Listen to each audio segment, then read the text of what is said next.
ମୁଁ ସ୍ମିତା ଆପଣ ସମସ୍ତଙ୍କୁ ସ୍ୱାଗତ କରୁଛି ଲର୍ନ ଇନ୍ ପାଇପଲାଇନ ଚ୍ୟାନେଲକୁ। ଏହି ଚ୍ୟାନେଲରେ ଆମେ ପାଞ୍ଚ ଧାଡିରେ ମହାପୁରୁଷଙ୍କ ଜୀବନୀ ବିଷୟରେ ଜାଣନ୍ତି। ଯେତେବେଳେ ପାଞ୍ଚ ଧାଡିରେ ଜାଣନ୍ତି ଅଧିକା ଜାଣିବାକୁ ଇଚ୍ଛା ହୁଏ। ଯଦି ଅଧିକା ଜାଣିବାକୁ ଇଚ୍ଛା ଅଛି କମେଣ୍ଟରେ ଜଣେଇବେ। ଆମେ କଣ କରିବା ନା 10 ଧାଡି 15 ଧାଡି ବା ଲମ୍ବା ଏସେ ମହାପୁରୁଷଙ୍କ ବିଷୟରେ ନେଇକି ଆସିବା। ତାହେଲେ ଆଜିର ଭିଡିଓରେ ଆମେ ଜାଣିବା ଆଉ ଜଣେ ମହାପୁରୁଷଙ୍କ ଜୀବନୀ ମାତ୍ର 5 ଧାଡିରେ।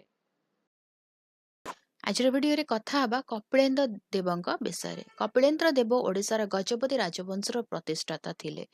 ସେ 1434 ଖ୍ରୀଷ୍ଟାବ୍ଦରେ ସିଂହାସନକୁ ଆସିଥିଲେ ଏବଂ ଏକ ଶକ୍ତିଶାଳୀ ରାଜ୍ୟ ଶାସନ କରିଥିଲେ। କପିଳେନ୍ଦ୍ର ଦେବ ସାମରିକ ବିଜୟ ମାଧ୍ୟମରେ ଓଡ଼ିଶାର ସୀମା ବିସ୍ତାର କରିଥିଲେ।